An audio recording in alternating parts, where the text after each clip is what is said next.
The one and only Gillian Robertson joining us. Hello, Gillian. How are you? I'm doing great. Just high off this win, still super excited. Yes. By the way, is that a radio banner behind you? Do you do radio over there? Actually, I just finished an interview at ESPN West Palm with Dean Thomas. He works here, so we Oh were my just gosh. finishing up our interview. Wow. So you're at the radio station right now? Yeah, I am. Oh, okay. Well, thank you I thought you had like a whole radio setup at your house. I appreciate you doing this from the station. Thank you very much. No problem. So you are on a high. You're feeling good. Big win for you. Flyweight to strawweight. You debut. You look good, but you were doing well at flyweight. Ultimately, why did you feel like this was the right move for you? I was just walking really small. I want to say my last 5 fights, I've walked under 130 pounds. And so last March, I did a bone density scan with the UFC PI, and they determined that I do like fit in strawweight better than I am too small for flyweight necessarily. And they deemed that I would be able to do the cut safely. So I just worked with the PI and worked with their nutritionist. And it was actually almost as easy of a cut to 115 as it is to 125. Wow. Why do you think that was? Like, well, why was it as easy?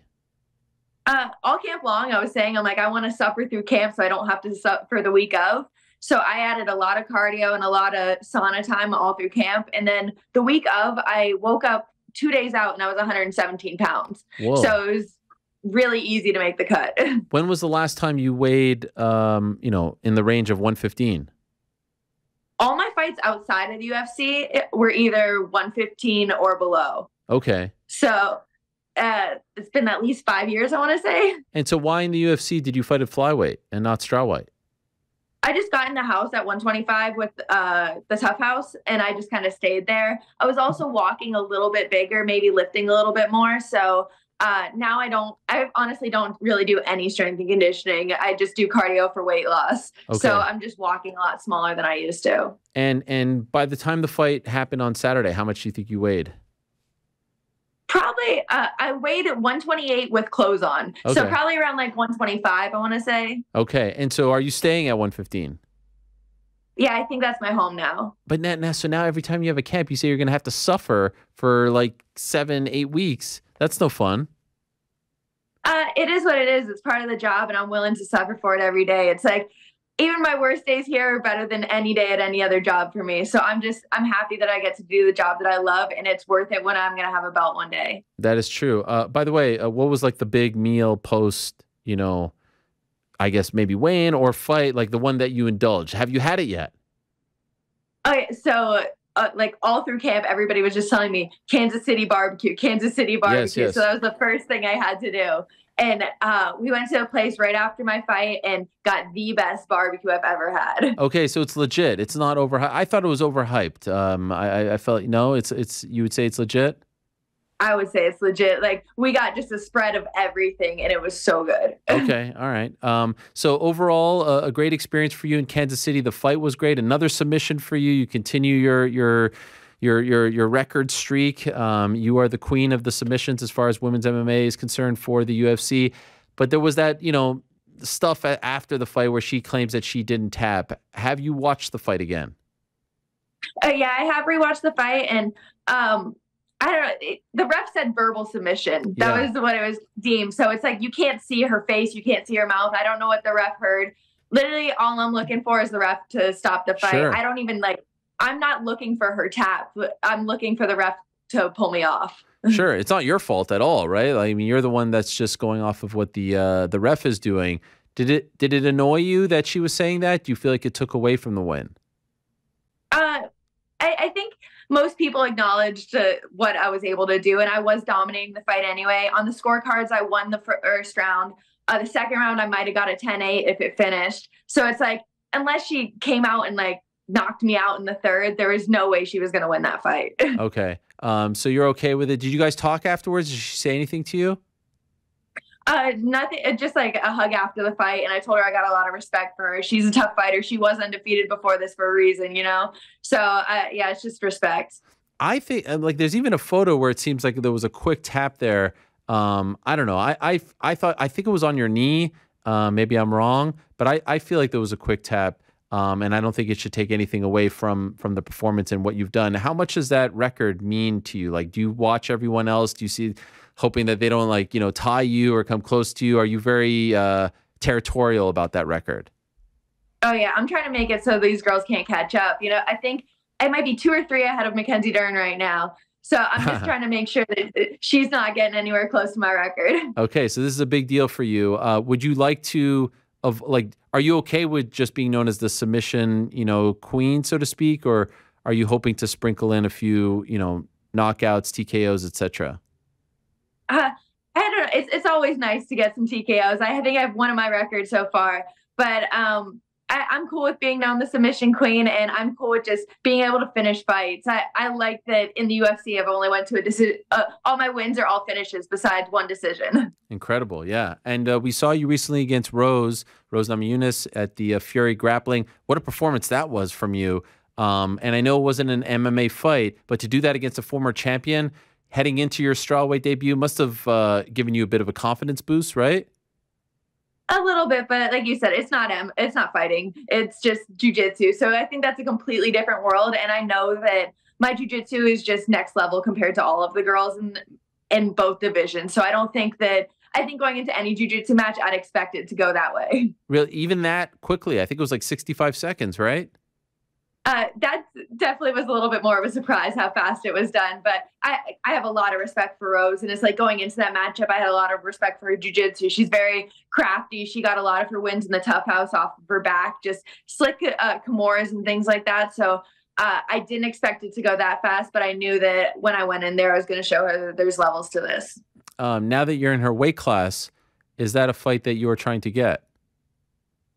Not right now, but maybe after 2 or 3 more fights. I definitely want a top 15 next. Then we'll be looking top 10, top 5. So definitely in the near future, that's somebody I want to see across the cage for me. You said on Saturday, Tabitha Ritchie. Is that still who you're thinking, Baby Shark? That's a name that I threw out because I know that she's available. I'm like, honestly, anybody top 15, I would be down for. I'm just trying to move up the rankings. And honestly, if I want to be champ, I got to beat them all. So, sure. Or I got to be better than them all. So I don't care who they give me. I just want someone top 15. Is there a submission yet that you haven't pulled off that you really want? Like one that's eluded you? Is there a Gogo Plata, something that you really want to get? I would love to be the first wrist lock ever in UFC. Okay. Why that one? I mean, that is a hardcore one. It'd be hilarious. Yeah. Yeah, it's just something you don't see often. It's something that I don't know. It'd be funny to get. I tried to go for a bump flu this weekend, and she was posted on my hip. I'm like, that would be another cool one. Wow, that would be. You've never have you flying my armbar? Have you ever gotten that? No, right? No, I've never finished one yet. I'm like I've attempted them a couple times and been able to utilize it to get other things, but I've never finished one yet. There's still, I mean, Gogo Plata would be pretty sick if you ask me. Twister would be pretty sick. Flying triangle would be pretty sick. Not to put any pressure. I mean, you're still doing great, but yeah. I wonder if you're the type of person that is trying to like check off as many possible on that list. Yes and no. I'm like, I know what I'm good at too. I know that my rear naked chokes are my thing, and that I'm good at arm bars too. So I'm like, yeah, I know that when those are available, I'm going to capitalize on the opportunity every single time. Why do you think you're so good at the rear naked choke? I'm just very opportunistic with it. I see it where girls don't see it, and I attack it before they're ready to defend. So what do you mean by that? You see it where other girls don't see it? Just people, they're always looking for the choke whenever they got their hooks and whenever they're on the back. I'm like, I'm looking for it at all times. I have a specific feel to my choke that I feel like it's even hard for me to teach it to people. It's hard for me to describe it to people because it's just once I'm locked down on the neck, it's over. Who introduced you to jiu-jitsu? Dean Thomas. Wow. Like way back when? I started training at his gym. I started cardio kickboxing at his gym when I was 16 and then started training jiu-jitsu probably a year later. Okay. And that was just for fun, right? Yeah, it was just for fun back then, but I definitely loved like the harder side of it. I like the sparring parts and things like that back then too. Sure. And now, and was Dean in your corner on Saturday? Yes, he was. He was, yeah. So I'm sure very happy. And then you get to go on his show afterwards to talk about it all. Good coach, tough coach. How would you describe him? He is the best coach, but definitely a tough coach. I'm like, he's molded me who I am as a fighter. Literally, from day one to who I am now. I'm like, my game is completely based off of his style and his way of thinking. So he is definitely one of the highest level coaches in the game. And I feel like I'm almost spoiled by my mindset now. I feel like I can't work with a lot of other coaches just because he is so just next level. And you're also training out of the Goatshed, right? Correct. And yes. is that outside of Dean's world, or is he at the Goatshed too? Dean just comes down to the Goatshed probably 2-3 times a week just to work with me. So Dean's invested in my fight career, and then the Goatshed is also Wow. just my team now. And when did you make the move to them? About a year ago, I decided to move. Oh, I moved down to Fort Lauderdale, and now I've made the full move down to Miami recently. Okay, and why did you move to the Goat? What a name, by the way, Goatshed. Tremendous stuff. And I think they manage you as well, correct? Correct, yes. Yeah. Why did you make that move? I travel to a lot of gyms around the country, really, and I just feel like the environment there, the team there, they have a lot of really good smaller boys, so it's like ideal for me to work with. We have a small amateur team of girls, and it's just, I feel like it's a good environment for me. And I have, like, I've worked with Dean for that, like on the side, pretty much just me, Dean, and a few other people for the last couple of years. So I just really needed a team. I needed that push. I needed just a little bit more intensity in my training that I wasn't getting just working with Dean. So them combined together, it's like, I feel like I'm a completely different fighter. And they're in Miami. Correct, yes. Were you bummed that you weren't on the Miami card just a week ago? I'm bummed that I wasn't on the Miami card, and then now the Vancouver card's coming up. I'm like, you put me in the middle in Kansas City. Yes, what the hell? So are you not going to be on the Vancouver card? I just think it's a little bit soon just with the weight cut. Just because it is a bigger weight cut for me, I think it might be a little bit too soon. And so if, obviously you're a longtime UFC fighter, you're from Canada, you represent Canada. If they said to you, we want you on this card, and you say it's a little too soon, would you consider 25, or do you not want to play that game of going up and down? I would definitely consider 25 for the right matchups, but I'm determined to like make a championship run. I'm determined to get to the belt. And so it's like for that, I would need to stay in the 15 division. Do you think it's going to be hard? UFC hasn't been to Canada since 2019 to not be on the card. Like when the day comes, do you feel like you're going to have FOMO? Definitely. Like I said, it would have been ideal to either be on the Miami card or the Vancouver card. I'm like, that would have honestly just like made my year already. Yeah, but no barbecue in either of those places. So you did get the Kansas City barbecue. Exactly. That was the greatest thing. Yes. Honestly, I'm a huge fan of barbecue, and Kansas City just like didn't let me down. Okay. We were talking about this before the show. Your hair, is it always red? Do you ever let it grow out like in between fights? I usually I dye it only right before fights, but it stays red. Right, because it probably takes a long time, and you go like straight down to the root there, right? Yeah, so it's like that's usually what I have to get done before fights is just the roots. So, but that takes, I don't have the time to be girly. I'm like, it takes too long to do all like girly things like getting your hair done. I'm like, it takes about 5 hours usually when they're like getting the roots done and everything like that. So I only do it before fights when I absolutely have to. Okay, and is it like a special kind of tint? Like, is there like a special kind of red that you go for every time, or does it not matter? No, I don't. It doesn't really matter. I just like the red. Okay, and for how many years have you been doing that? It was right before my first pro fight, so I was 20 years old. I'm going on 28 right now. Wow, and what inspired you to do that? It was really just an impulsive decision, and now I feel like it's how people know me. So yeah. I think I'm just kind of stuck with it. Does it get annoying, like on the street? Do like a lot of people ask you about it? Do you get annoyed by that? I don't feel like people really ask me about it. Maybe a little bit more looks. I feel like I don't look like a normal person walking down the street, but nothing crazy. And your natural hair color is what? It's brown. It's brown. And how did your family feel about it? Like initially when you did it? Honestly, whenever I was a little kid, I was in high school, so I had to be like 15 or 16. My mom didn't want me to do anything with my hair, and I convinced her. I did the tips red and I did a streak red right here. And then I slowly, like over the weeks, just dyed it a little bit more and a little bit more. And I just kept on trying to make it more and more red. And then she got mad at me, and then she told me I wasn't allowed to do it anymore. So I think like, I don't know, once I was an adult, I decided to do it. She was okay with it. But when I was a kid, she wasn't happy about it. And you were doing that on your own? Yeah, yeah. When Oh I was my. like 16, I think. Wow. And why do you think you did that? Like, what inspired you to do that? I really don't know. I feel like I've always just been a little bit out there. Yeah. And the nails too, red, right? Yeah, all red. All red, everything. Are you big rockers? Like when you say you're out there, what do you mean by that? I just feel like I've always been different, you know, like never one to blend in with the crowd. So I feel like this is just another way that I don't blend in. Did you listen to a lot of Avril Lavigne as a kid? I actually didn't. I'm not a Oh, huge music person. wow. Okay. Because it is very Avril Lavigne-esque, Canadian, all that. So, like, what made you, like, what did you do that was different than everyone? I just feel like I've always been like, I don't know, focused on work. I've always been out of the box. I've never really like fit in places, you know. I've always until I went to a jujitsu school, which I'm like, that's what I feel like is really like why I fell in love with the sport so much. I'm like, it was the first place where I fit in, where I felt like I was good, and I felt like I was really just, I don't know, I was able to be me, you know. That you were welcome, that you were a part of something and you weren't an outsider. Exactly. Yeah. The kids you grew up with, do they know that you do this for a living?